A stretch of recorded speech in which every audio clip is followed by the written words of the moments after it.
You humorously said in 1994, remember the guy who crashed his plane into the White House lawn?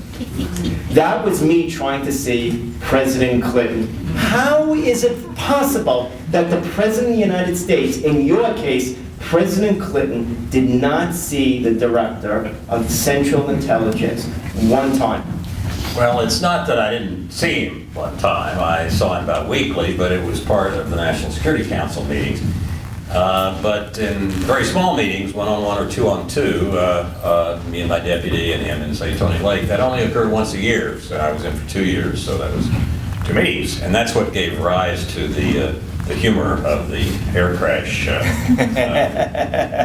side of things. People often ask me why President Clinton wasn't particularly interested in intelligence or spending much time in the intelligence community during his term of office, and you've got to think back to those days. We took office in January of '93, almost exactly 1 year after Yeltsin self-destructed the Soviet Union. The way I put it is that we fought with a huge dragon for 45 years, finally killed him, and then found ourselves in a jungle full of a lot of poisonous snakes. And the good news is the dragon was gone. The bad news is that the snakes were much harder to keep track of, the snakes being things like proliferation and international organized crime and terrorism and so forth. So that's the first thing, is that peace had broken out. And just as the United States in the years after World War I, and even in spite of the beginning of the Cold War, to some extent in the years after World War II, decided, and certainly after Korea, decided it needed a breather, and okay world, don't bother me. We were in that mood in the early 90s. One of my favorite people and government servants of all time, Daniel Patrick Moynihan, I've known since he'd been a professor at Harvard.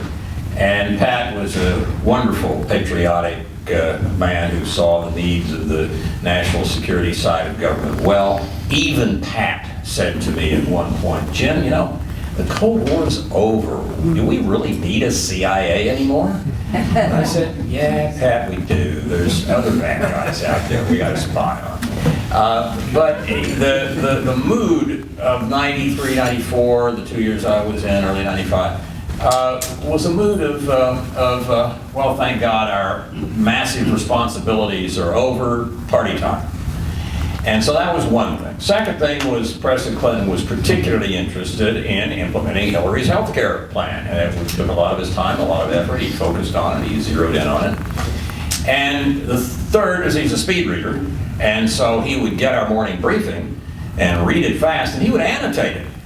He'd say, Jim, if you read such and such, a book he was reading or something, it had its relevance to this third point. So it wasn't as if he was ignoring, he just wasn't sitting there and interacting. I guess the last point is that the questions of use of force and use of major national influence, which intelligence can help you decide. I mean, what you're doing with intelligence basically is stealing secrets. Intelligence officers are sent abroad to lie, cheat, and steal for their country, particularly steal. And you're stealing secrets, usually which help you decide, is this serious enough that we might have to use force? And you're stealing secrets from governments, right? Well, in the early 90s, our problems were humanitarian. They weren't, and you don't need to steal secrets from the Rwandan rebels. You know they're going to get involved in a massacre because the UN observers who are there are writing cables back every day saying the massacre is starting, the massacre is starting. You don't need to spy on anybody. It's there.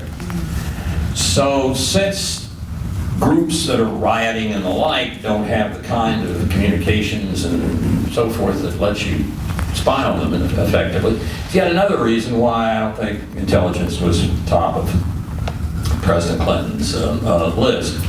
But after 2 years, I decided I'd go on back to practicing law, and I did that 5 times in the government. So it was not a particularly unique experience.